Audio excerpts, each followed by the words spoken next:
Welcome to Top Advisor Marketing, where you will learn how to become a prolific online influencer, attract more ideal clients, and grow your practice. Brought to you by Top Advisor Podcasting, a done-for-you podcasting solution built just for trusted advisors. And now, your co-hosts of Top Advisor Marketing, Kirk Lowe and Matt Halloran. Hello and welcome to another Top Advisor Marketing podcast. Today, we are going to talk to the co-founder of the Elite Advisors Group, Jack Martin, who is also a CFP.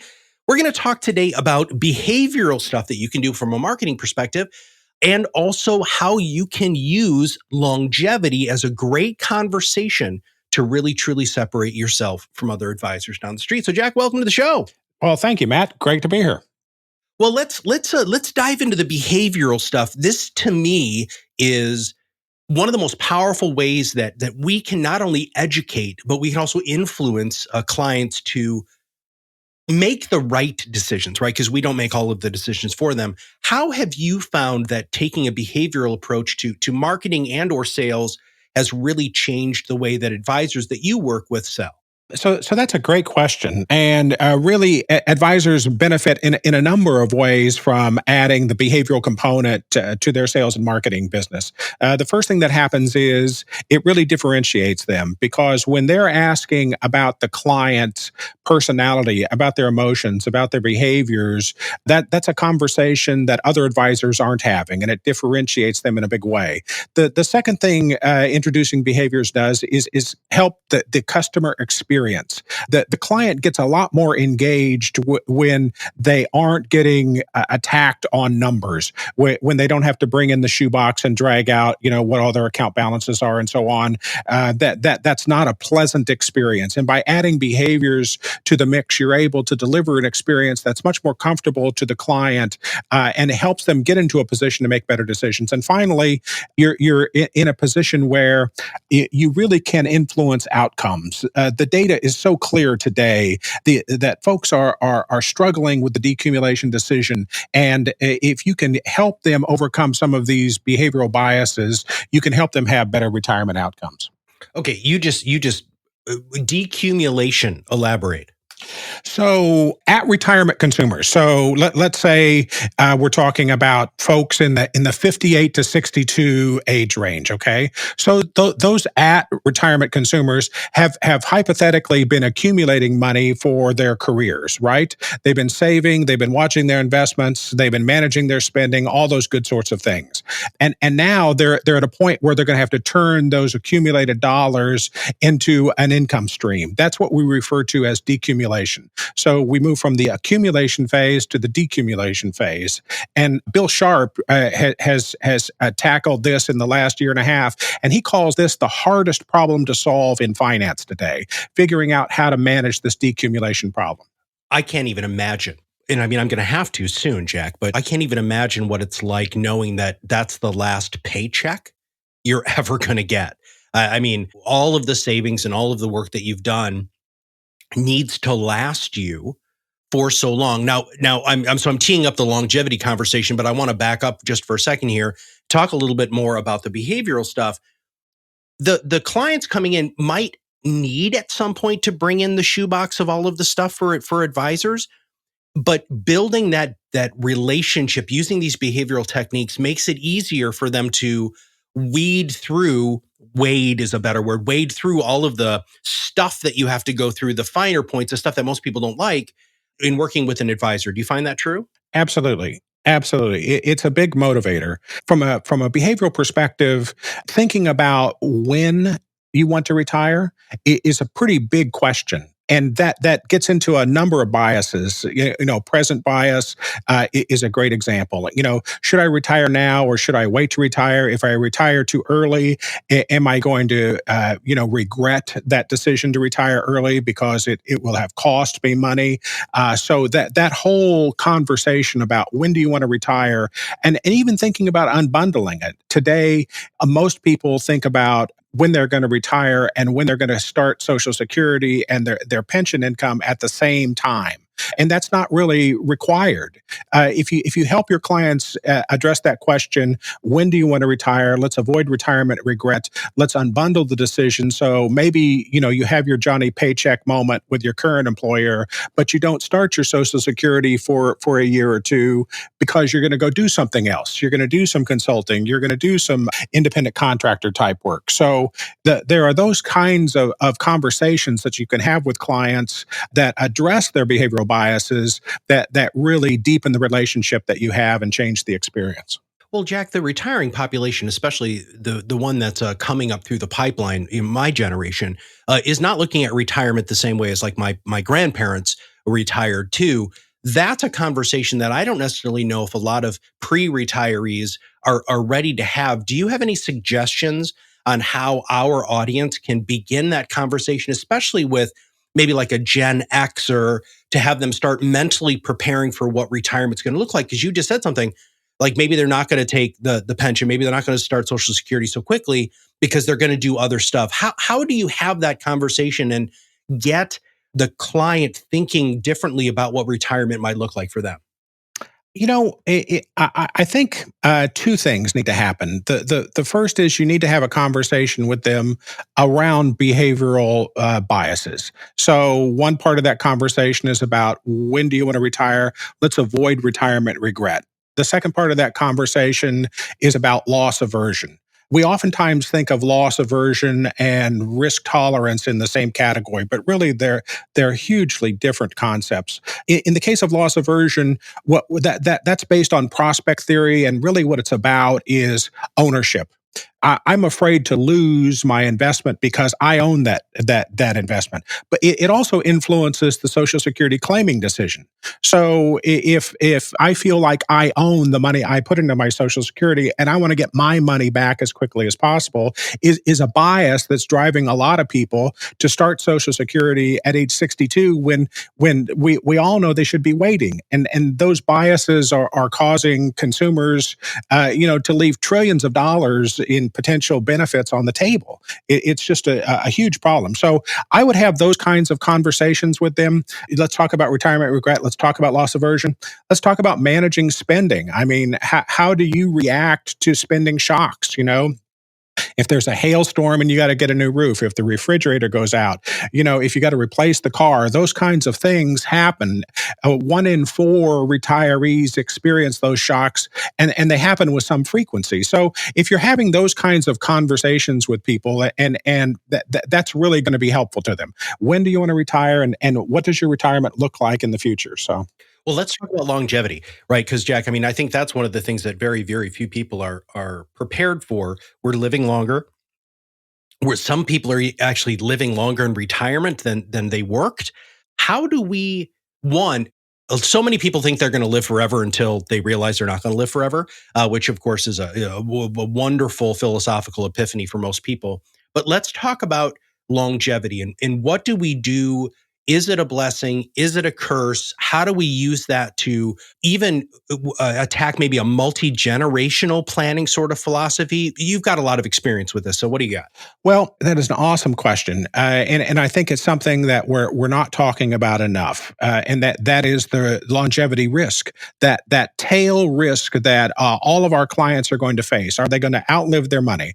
And all the data says it's a big concern for consumers. It may not be their number one concern, depending on their financial circumstance, but it's definitely top 5 for most families. And so, again, it's a behavioral question. How do you frame the conversation? It's interesting. Some studies were done about how you ask that question. For instance, if you ask someone, "When do you think you're going to die?" And then you turn around and come back and ask them, "Okay, so let me ask the question a different way. How long do you think you're going to live to?" Okay.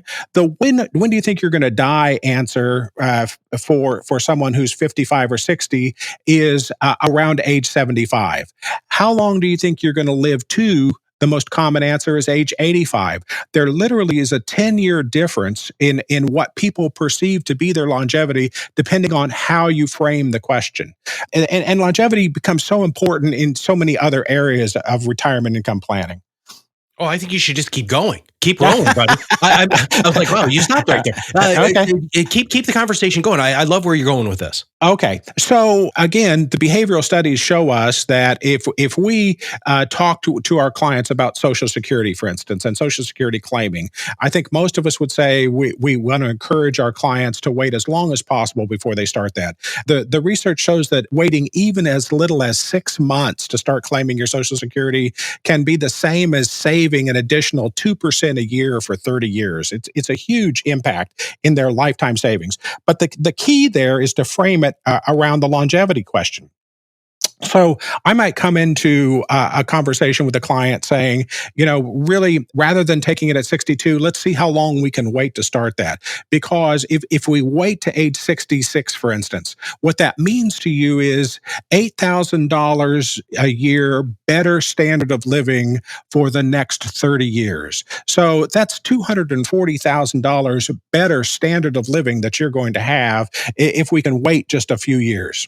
So notice the two things about that. The first is we're putting it in the context of consumption, not in the context of investment. I'm not saying you're going to get $7,800 a year more from your investment in Social Security. I'm saying it's improving your standard of living. The second thing that's happening is I'm reflecting back to them how big a number that is relative to their longevity. And obviously that presupposes that we've talked a little bit about longevity and life expectancy and educated them a little bit about that as we did just a couple seconds ago.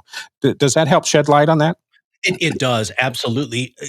Everybody, all of our listeners, we're going to have a PDF attached to the show notes that Jack had sent to us. And there's one other component here about longevity that I want to ask you about, because there have been a lot of things that have changed in the guaranteed income market. And for those of you advisors who just throw, all annuity products out with the bathwater because, 20 years ago, you remember what they were. Well, they're not really the same. And risk tolerance and that guarantee is starting to become so much more important for these people with these longevity risks.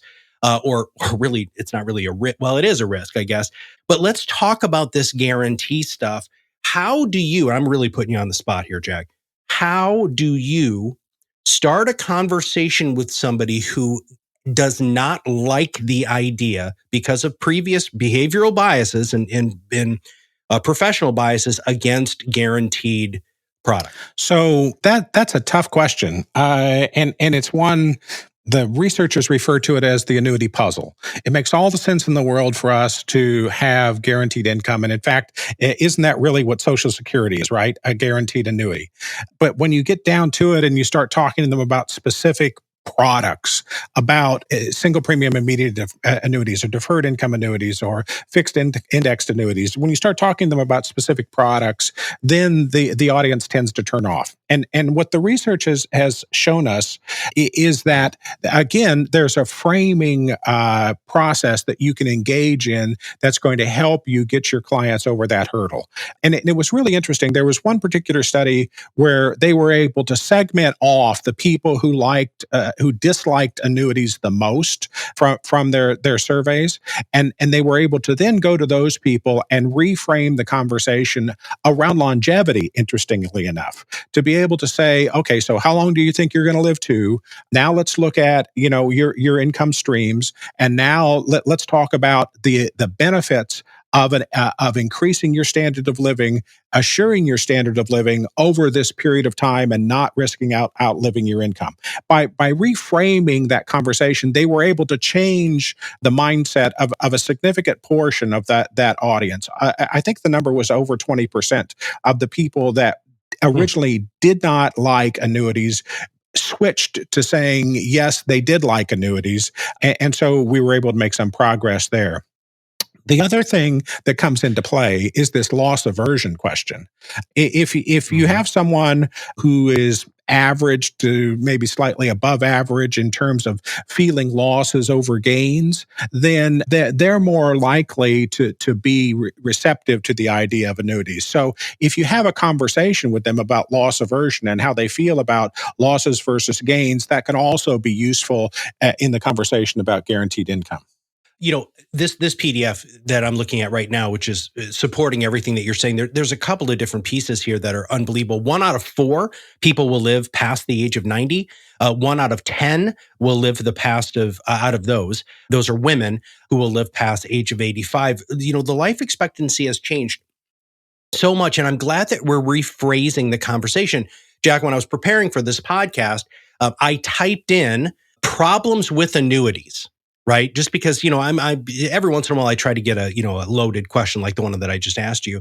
And it's unbelievable all of the misinformation that's out there pertaining to these products, because they're making reference to things that are really, really long ago that aren't applicable in the world of annuities right now. And this is not about annuities. I want everybody to understand this. This is about changing the conversation and meeting your clients where they are and having a conversation with them about something that is very, very important to them, which is to make sure that they're going to not only maintain, but potentially even increase their quality of life over time by making some smart financial decisions. And I don't know. What do you think about that, Jack?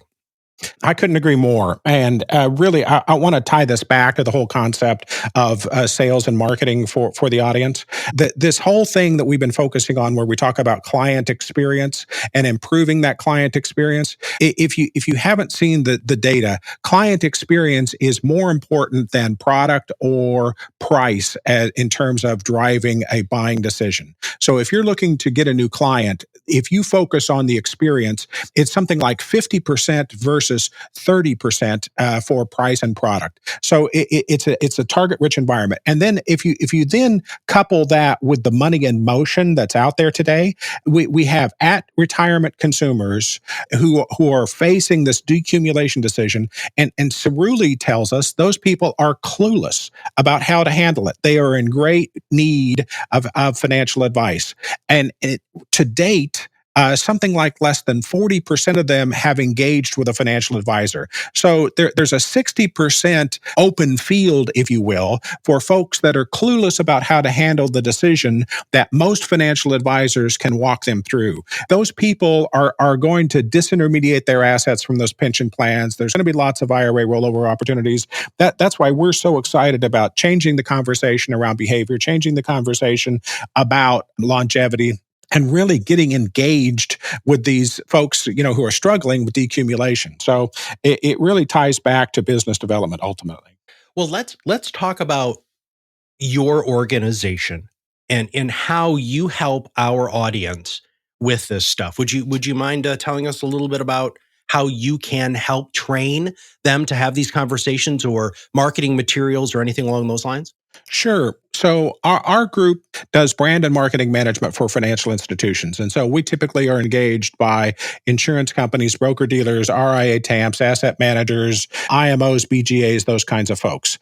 And what they engage us to do is to help them build more and deeper relationships with financial advisors. And so ultimately, at the end of the day, where we are is at the tip of the spear with helping advisors locate those ideal prospects, formulate their value proposition, and then execute on that value proposition with those prospects. So most of our work is done through institutions, but I'd be happy to field questions from folks if they'd like a little bit of additional information on this subject.